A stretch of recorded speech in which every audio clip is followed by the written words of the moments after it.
और इस वक्त जो अमेरिका में लॉबी की बात हो रही है और करारदाद जो पास हुई है उसके पाकिस्तान पे क्या असरात बन सकते हैं। बहुत से हलकों का ये कहना है कि अगर अमेरिका में कोई करारदाद पास होती है तो उससे हमारा कोई लेना देना नहीं है, इसका असर नहीं होता। लेकिन वो लोग तारीख भी उठा के देख लें, अमेरिका चीज़ों को अचानक से ऐसे जाने नहीं देता। अगर कोई ऐसी बात होती है तो उस पर पीछे बड़ी लॉन्ग टर्म प्लानिंग्स होती हैं।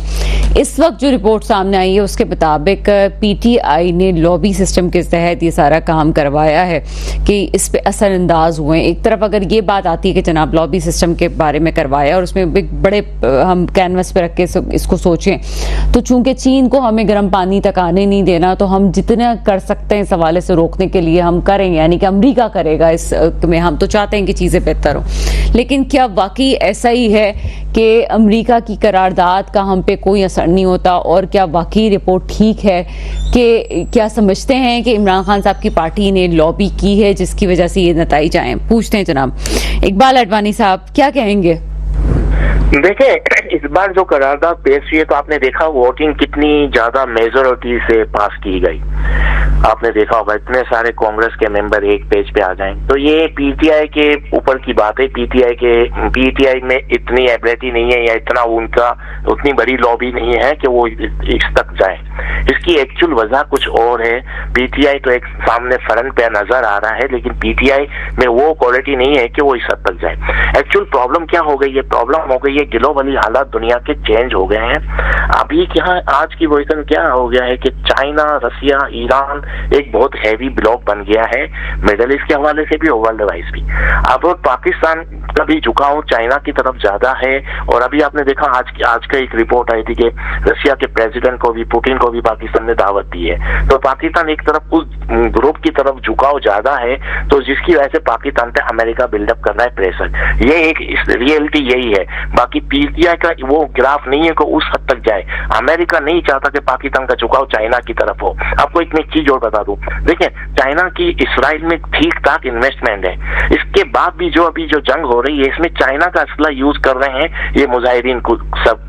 तो इसका मतलब वो है कि एक स्ट्रॉन्ग ब्लॉक बन गया है ईरान, चाइना और रसिया का, और पाकिस्तान का उसकी तरफ झुकाव है। और अमेरिका नहीं चाहता कि पाकिस्तान इस ब्लॉक का हिस्सा बने। यही स्टोरी है और कुछ नहीं। करारदाद को लोग बड़ा नॉर्मल ले रहे हैं, लेकिन ये तो माजी में भी होता रहा है कि सैंक्शंस लगी हैं मुख्तलिफ ममालिक पे। बहरहाल ये ऐसी करारदाद मैं नाजरीन को बताती चलूँ कि नाइजीरिया के खिलाफ भी आई थी, एक और मुल्क है उसके खिलाफ भी आई थी।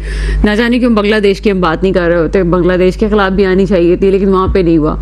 लेकिन सर आपको मैं यही बता रहा हूँ। जी सर, मैं यही आपको बता रहा हूँ कि ये इलेक्शन, देखिए अमेरिका का कोई ताल्लुक नहीं है कि डेमोक्रेसी है, कि इलेक्शन फेयर हुए कि नहीं हुए, ह्यूमन राइट्स के क्या प्रॉब्लम है। वो अपने मफादात देख रहा है। अब वो अभी इस वक्त इस खित्ते से ये आउट होता जा रहा है क्योंकि इसराइल के साथ वो यहाँ पर जुड़ा हुआ था।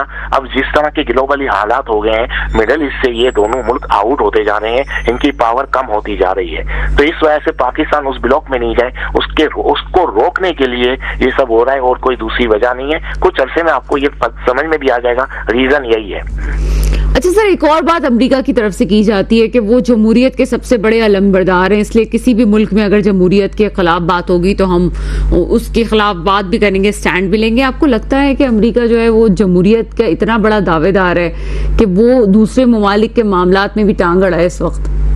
देखिए, एक मुल्क का नाम है जॉर्डन, जिसको उर्दू में हम उर्दन कहते हैं। उसको $1.5 बिलियन, $1.5 बिलियन, $1.5 अरब हर साल अमेरिका देता है। वहाँ जमहूरियत है?